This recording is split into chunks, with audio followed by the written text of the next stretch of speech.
Bienvenidas, bienvenidos a un nuevo episodio del podcast de jardinería y paisajismo. Yo soy Claudio y hoy tengo una entrevista en directo, la primera que voy a hacer con video, a una persona que aprecio mucho y que es un referente para mí. Hoy nos acompaña un invitado de lujo y esta persona se dedica a hacer espacios que son un referente de la adaptación y de la creación, de la recreación de espacios saludables. Hoy hablaremos de biofilia y del diseño biofílico. En esta ocasión, el profesional que nos acompaña es Albert Cervera. Bienvenido, Albert. Un gusto tenerte en este espacio y que sea esta primera experiencia de video podcast contigo. Hola, Claudio. El gusto es totalmente mío y esperemos que sí, que sea el primero de una gran aventura. Bien, esperemos que así sea. Bueno, me gustaría que te presentes a la comunidad, que digas quién sos, a qué te dedicas y todo aquello que consideres importante para que la comunidad te vaya conociendo a través del podcast. Bueno, la pregunta de quién soy es una pregunta muy filosófica. Voy a intentar centrarme un poquito más en la parte profesional porque si no me podría extender mucho. Bien. Pero como te comenté, he tenido a nivel profesional una experiencia un tanto loca, bastante variada. Yo estudié dirección de empresas, estuve como 8 años de asesor de estrategia en empresas por todo el mundo y llegado ese momento tomé la decisión de dar un cambio de vida, centrarme a cosas con más propósito que tuviesen que ver con el propósito que consideraba que era mi vida y a partir de ahí empezó un camino de búsqueda apasionante, realmente, que aún no ha acabado. Y bueno, en todo ese proceso acabé siendo director de una compañía de artes escénicas internacional, la Fuera del Baus, creando una cadena de hoteles en las Baleares y en el Caribe también. Y entonces ya fue cuando decidí crear mi propio proyecto, donde en principio me asocié con un jardinero japonés para crear un centro de crecimiento personal en la naturaleza, que finalmente, por circunstancias de la vida, lo acabaron vendiendo a otras personas. Entonces, bueno, momento como de caída de un proyecto, me fui a vivir a un bosque durante 6 meses para poner un poco de orden a todo ese proyecto que se había caído. Y entonces allí decidí crear este proyecto con el que estoy totalmente apasionado ahora, que es Symbiotia, donde nos centramos en crear entornos saludables, entornos de bienestar para hospitales, residencias de mayores, oficinas de empresas y, bueno, cualquier lugar que necesite, que yo considero que son la mayoría, mejorar un poco la vida de las personas. Bien. Eso sería un resumen más o menos concentrado. Pero perfecto, muy claro. ¿Y en qué consiste una intervención tuya y de tu equipo? Pues bueno, yo siempre hago la broma que nunca lo sé hasta que me meto. Es decir, la idea siempre es empezar sin traer me gusta no traer ninguna idea preconcebida. Entonces, entro en una residencia de mayores, en un hospital, en una empresa y hacemos un proceso de investigación muy intenso de ver qué problemas están teniendo, entender a nivel relacional, personal, analizando el espacio donde están habitando. Entonces, a partir de allí, me centro mucho en el espacio físico, pero va acompañado de ciertos cambios a nivel cultural, a nivel de estrategia, que tengan una coherencia entre todo. Entonces, digamos que creo espacios de bienestar, pero acabo intentando crear entornos de bienestar, que es lo que incluye, ¿no?, más allá del espacio físico. Bien, te hago una consulta, Albert. Imaginémonos un hospital en el cual ya los espacios exteriores, los jardines, han sido pensados con un concepto ya de paisajismo terapéutico.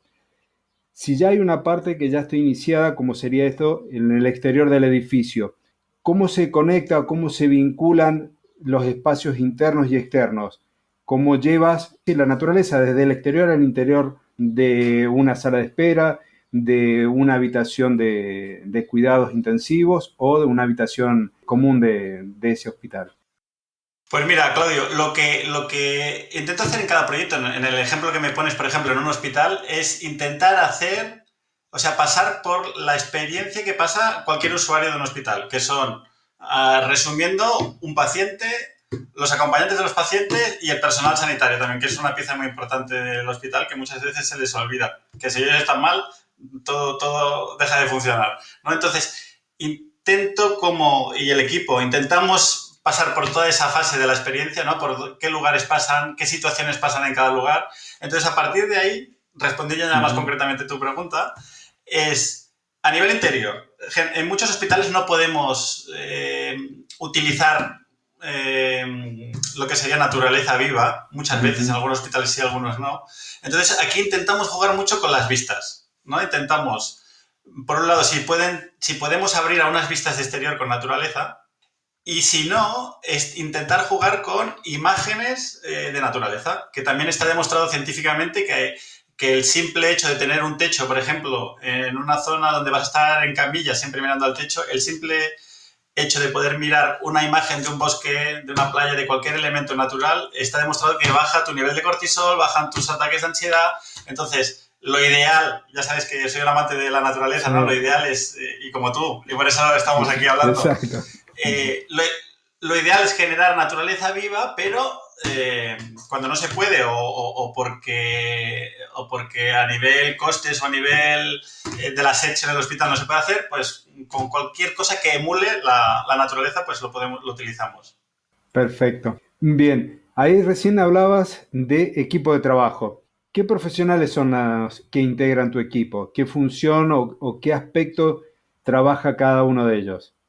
Pues mira, Claudio, esto que ya lo estuvimos comentando, yo tengo una manera de trabajar muy concreta que la llevo utilizando ya hace más de 10 años y me funciona maravillosamente bien, que es intentar crear equipos, cuanto más diferentes los elementos del equipo, mejor. Es decir, hago un esfuerzo para que en cada equipo generemos esas fricciones positivas, por decirlo de alguna manera. Entonces, digamos que creamos equipos específicos, lo que yo te mencionaba una vez, un Delta Force para cada proyecto. Bien. Entonces, por ejemplo, en un proyecto de un hospital es a lo mejor juntar un arquitecto con un jardinero, con un especialista en oncología, con un investigador, en el caso de residencias de mayores, investigador de demencia, una persona especialista en procesos de transformación cultural en una empresa. Entonces,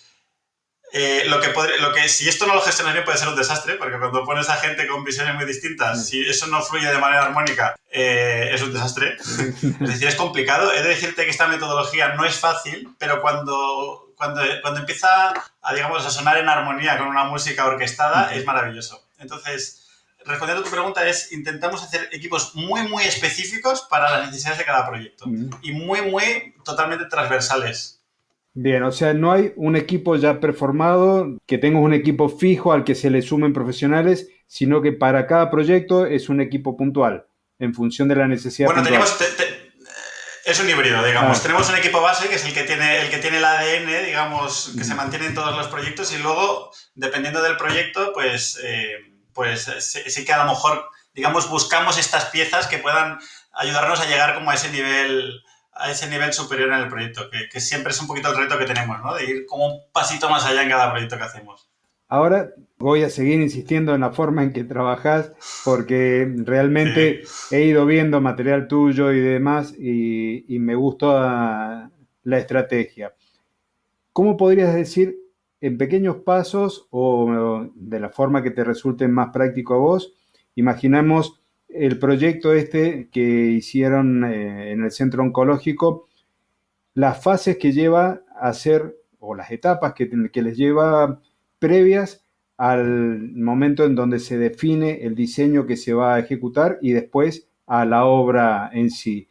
¿Qué pasos, la parte de investigación, el contacto con la gente, con los pacientes, todo eso que es muy, muy valioso y que, bien, uno ya lo conoce por lo que te sigue también en las redes, en YouTube y demás?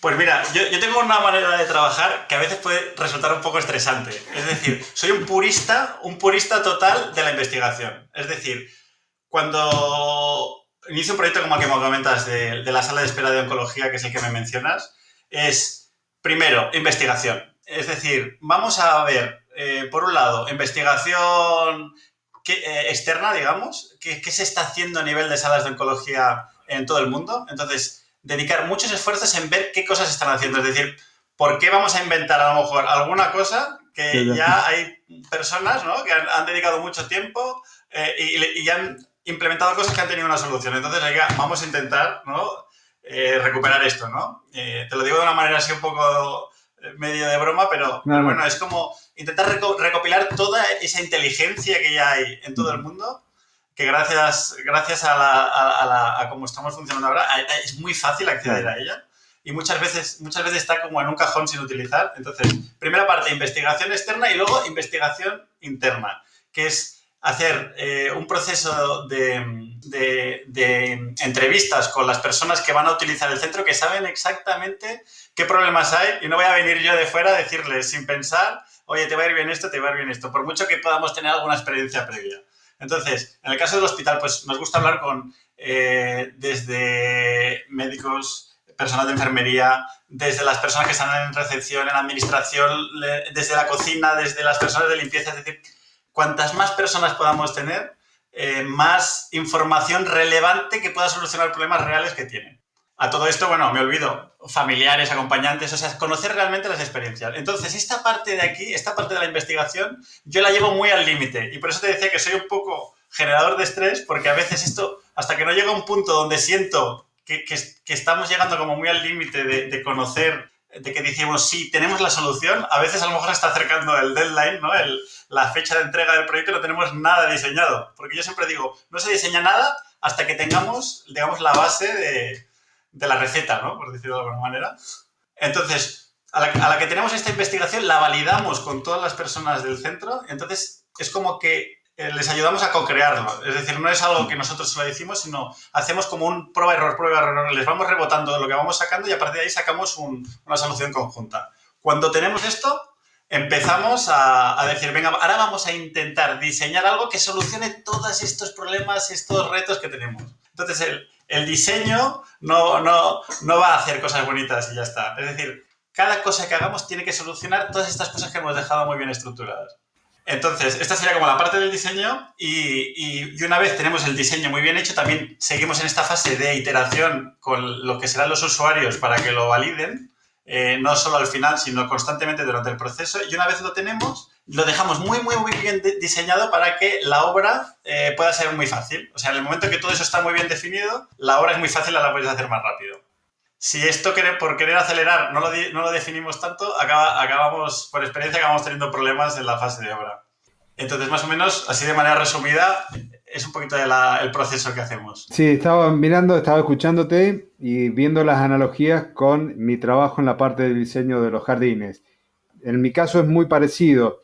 Parto de un trabajo de investigación, en este caso es charlas y una entrevista y hasta encuestas donde el cliente me tiene que ir completando con todos los datos, análisis de quiénes van a ser los usuarios de los jardines, tanto si hay gente mayor, si hay mascotas, si hay niños, para ver el tema de seguridad, si hay gente con silla de ruedas que van a usar el jardín, todo ese tipo de trabajo. Yo me consideraba que estaba también un poquito pasado de rosca, pero estoy viendo que es una metodología de trabajo más común de lo que yo pensaba, porque tengo también el caso de muchos clientes que creen que yo voy a ir con mi experiencia, mi bagaje de conocimientos y le voy a armar el jardín y le voy a decir hay que poner esta planta en tal lugar y listo. En mi caso, todos los jardines son co-creados con los clientes. Es un proceso. Vamos trabajando hasta que llegamos a ese producto final, ese diseño final, que es el que después se va a ir a materializar. Y hablando de materializar los diseños de ustedes, ¿cómo trabaja el equipo? Porque tienen una parte de decoración, otra parte quizás de construcción, tema de plantas, ambientación a lo mejor con iluminación, con sonido. ¿Cómo se lleva eso al mundo material, al del contacto con la gente? Pues mira, esto tiene que haber, como en las orquestas, tiene que haber un director de orquesta, porque si no, pueden haber, ¿no? También a los que les gusta la música, las jam sessions a veces funcionan bien, pero es bueno que haya un director de orquesta, sobre todo cuando hay como tantos perfiles distintos y a veces que están en países distintos, porque por ejemplo, en el caso de Demencia, nosotros tenemos una colaboradora de estas habituales que te comentaba, que está en Estados Unidos y es investigadora de temas de demencia. Entonces, tiene que haber alguien que pueda unir esta persona que está de Estados Unidos con esta persona que está en Barcelona y esta persona que está en Madrid y unir estas tres cosas, ¿no? Entonces, yo intento ser un poquito como esa tela de araña que intente que eso funcione y luego que cada persona tenga como la responsabilidad de su área, ¿no? Entonces, si cada uno tiene claro cuál es su responsabilidad, sabe lo que el reto que tiene que solucionar, entonces, con un poquito de música armónica todo surge muy bien. Todo fluye. Bien. Sí. Te hago una consulta. Lo que estás haciendo es básicamente el diseño biofílico. ¿Qué son o cuáles son, mejor dicho, todos los elementos que trabajan dentro de ese diseño biofílico? Recién te nombraba algunos, pero me gustaría que nos cuentes un poco más el efecto, por ejemplo, de la iluminación, de la decoración, de las imágenes, del sonido, por ejemplo, si se coloca algún elemento como, por ejemplo, una fuente, el tema del agua, la inclusión o no de brisas que modifiquen las temperaturas y demás, si es un ambiente de trabajo, para salirnos también un poquito de lo que es el espacio que hemos venido hablando, que son de hospitales y demás, a un ambiente pleno de trabajo, para aumentar la productividad y demás de la gente que está ahí. Pues mira, déjame, Claudio, primero que te haga un pequeño matiz por si tus oyentes, no sé si hayas hablado de biofilia o no. Sí, he hablado algo de biofilia y también lo he compartido a través del canal de Telegram. Vale. Pues te hago un pequeño resumen de eso porque de esa manera te podré explicar un poco cuál es mi visión sobre eso. La biofilia, tal y como la entiendo yo, como se ha definido, es el amor a la vida, ¿no?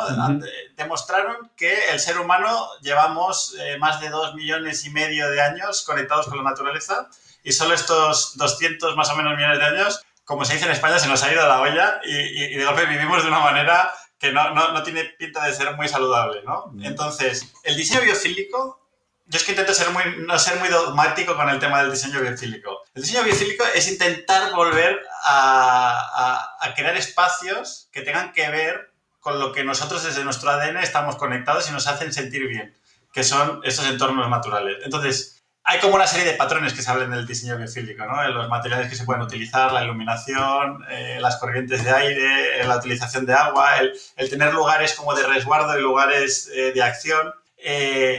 Yo lo resumo mucho, o lo simplifico, mejor dicho más. Al final tú fíjate en la naturaleza y fíjate en la oficina que estás viviendo, que estás trabajando, y dime cuánto se parecen, o sea, cuán natural es el lugar donde estás. Entonces, a partir de ahí, todo lo que puedas introducir, que lo hayas podido ver en algún entorno natural, es diseño biofílico. Eso entra desde en la mesa, en lugar de ser una mesa de Ikea totalmente artificial, pues es tener una mesa de madera. Si puedes tener formas un tanto con curvas orgánicas, no tan más orgánicas, pues en la naturaleza es raro ver formas tan rectangulares y puntiagudos como en el entorno urbano, ¿no? Entonces, yo intento ser siempre como muy simplista. Obviamente hay personas que piensan que el diseño biofílico es introducir plantas solo. Es un elemento muy importante, limpia el aire, baja mucho el nivel de ansiedad, pero hay muchas más cosas, ¿no? Desde el tipo de materiales que utilizas, como bien mencionabas, el introducir el elemento agua es muy interesante, especialmente en oficinas, como me preguntas. Y te pongo algún ejemplo. No es solo las plantas que utilices. Se ha demostrado que una sala de reuniones en una oficina, si le pones muchas plantas y la pones como una selva tropical, está demostrado que baja el nivel de productividad. Porque cuando hay mucha vegetación, tu nivel de estrés baja tanto que al final no estás productivo en la reunión. Entonces, es como también saber en qué lugares vas a poner las plantas. Puedes poner plantas en una sala de reuniones, pero que sean, no tan selváticas, ¿no? Cosa que en una sala de relax para trabajadores donde quieres que desconecten y demás, ahí sí que puedes generar un espacio pues más... con más plantas. Selvático, digamos, o más plantas, exacto. Entonces, hay que saber un poquito qué funciones hacen las plantas, ¿no? ¿Qué impacto tienen nosotros? Luego, los aromas, es muy importante. Yo soy un apasionado de los aromas. Hay muchos aromas que han sido demostrados científicamente que mejoran tu productividad de la empresa, como por ejemplo el aroma menta o el aroma jazmín y de lavanda que te relajan. Entonces, es ir introduciendo estas pequeñas cositas que pueden ser invisibles, pero te hacen cambiar totalmente tu experiencia en una oficina. Y esto, como siempre digo, no es una cuestión como de hippie que le llamamos aquí, ¿no? Una cosa de, ¡ay, qué bonito las plantas! No, está demostrado que limpian los compuestos que emiten tanto las pinturas plásticas, el mobiliario, que emiten una serie de compuestos orgánicos volátiles que se les llama, que afectan negativamente a nuestra salud. Las plantas las limpian el CO2. Entonces, obviamente siempre prefiero plantas, yo soy muy de plantas naturales y no artificiales. Sí. Obviamente me imagino que tú también, ¿no? Seguro. Tanto planta como el césped artificial tampoco me gusta. Sí, exacto, yo tampoco lo odio. No, bueno. Entonces, bueno, no sé si me enrollo un poco, te respondí a tu pregunta, Claudio. No, no, sí, me has respondido la pregunta. Creo que ya por ahí te estoy sacando bastante el jugo, estamos aprovechando, estamos aprendiendo muchísimo sobre tu trabajo y hay algo que está sonando en todos los medios de televisión ahí de España sobre un famoso bosque terapéutico. Quiero que nos cuentes cómo surge la idea, por qué ese lugar y no otro, qué otras cosas están asociadas al bosque, más allá de la parte terapéutica para quienes lo recorren, para quienes hacen sus senderos, sino para el entorno, para la comunidad que está vinculada a ese lugar. Pues mira, Claudio, esta historia realmente, joder, son de estas sorpresas que la vida te pone en el camino y tú sin darte cuenta te has embarcado como en una aventura y cuando te das cuenta ya estás allá, estás en medio. Sí. Y mira, te lo cuento brevemente. Esto empezó hace como un año. La zona del Bierzo es una zona en el norte de España. Está como muy cerquita de Galicia, Ujú. en la comunidad autónoma de León, digamos noroeste de España. Entonces es una zona con una riqueza forestal increíble. Y circunstancias de la vida de un amigo me acabó poniendo en contacto de que había un soto de castaños muy grande, de varias hectáreas, que estaba enfermo por un hongo que había entrado. Mm, Y entonces, circunstancias de la vida, acabé en contacto con una asociación de conservación del soto de castaños y la asociación El Bierzo Vivo, que se llama, que están como realizando actividades para dinamizar aquella zona. Total, que así como contigo, nos conectamos cibernéticamente y acabamos empezando a crear una buena relación, como considero que me pasa contigo. Gracias. Y bueno, y no me digas cómo, pero bueno, al final entramos en una aventura de dirigir un documental allá en el bosque de Soto de Castaños de Villar de los Barrios, donde la idea es crear un bosque terapéutico. Que Ujú. yo siempre digo, un bosque es terapéutico siempre, ¿no? Entonces, aquí la única diferencia es que este proyecto, la idea sería, primero, dar accesibilidad a personas que no puedan acceder al bosque para gozar de Ujú. los beneficios del bosque, y luego el cómo poder generar a través de este bosque terapéutico una especie de catalizador para que estas regiones que se están despoblando puedan tener una nueva forma de, digamos, a través del turismo sostenible, del turismo de naturaleza, de poder a las nuevas generaciones que puedan vivir y poder Ujú. volver a vivir al pueblo. Entonces, bueno, a partir de este documental que intento hablar, que estoy en el proceso aún de hablar de la relación del ser humano con la naturaleza y cómo deberíamos cambiarla para que todo fuese mejor, Ujú. pues bueno, ha habido como mucho revuelo mediático como has podido conocer tú. Sí. Yo soy una persona que sigue mucho los canales de España, en realidad tenemos acceso a dos, y me llama la atención por ahí en algunos programas que van recorriendo el interior de tu país, de pueblos con 36 habitantes, con 24 habitantes, me llama muchísimo la atención. Tampoco es tan común ver, supongo que porque como la oferta es muy reducida, son solo dos canales y los horarios míos donde veo televisión son muy acotados, que es el momento de la cena, en realidad cuando tengo el televisor delante, de que se valora mucho los espacios, que se valora mucho la cultura y estos pueblos. Entonces, este trabajo que estás haciendo vos está en línea con todo eso, en revalorizarle una comunidad, en darle otra perspectiva, porque realmente acá 36 habitantes, no sé si en el término de un año ya no quedaría nada y sería un pueblo fantasma. En cambio allí la gente es como que está muy conectada con su lugar, con su casa, con su naturaleza. Y realmente valoro y felicito que tengan esa forma de ver y de respetar a los lugares. Sí, pero bueno, he de decirte que es un problema que hay aquí. Es decir, hay como una llamada, ¿no? Por eso también hay como una repercusión de este tipo de proyectos como el que estaba presentando allí en el Bierzo, pero hay un problema porque es que la despoblación está a un ritmo totalmente acelerado. Mm. Es decir, hay como una llamada de alarma, ¿no? Y de conciencia quizás en televisión, pero el proceso de momento está en una fase negativa, como tú bien dices, de cada vez perder más población. Entonces, por suerte sí que hay como una abertura mediática para ver si se agita un poco la conciencia y se puede revertir esta situación, ¿no? Bien, perfecto. Bueno, Albert, hemos llegado al final de la entrevista. Te agradezco enormemente el tiempo, la predisposición. Normalmente soy yo el que está fuera de los horarios tradicionales de trabajo. En este momento sos vos, así que valoro mucho el tiempo que me estás dedicando. Así es que me gustaría que para la gente que te está conociendo por este medio, que nos des tus coordenadas. ¿Dónde te pueden encontrar? ¿Dónde pueden conocer tu trabajo? ¿Dónde pueden contactarte?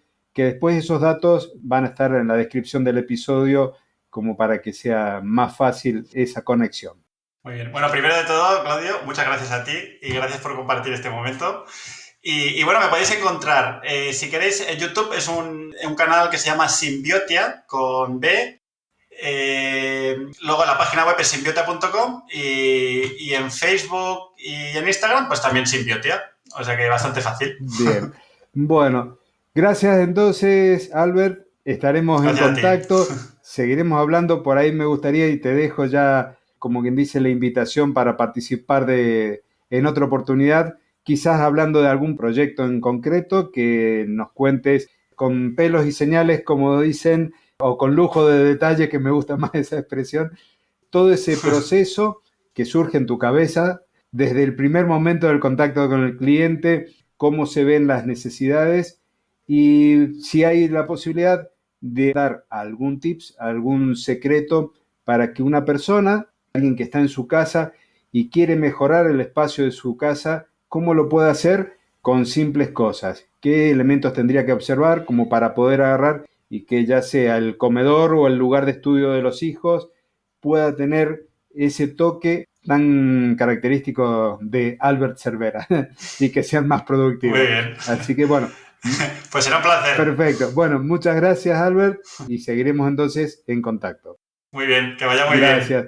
Y para ustedes, querida audiencia, muchísimas gracias por haber llegado hasta acá.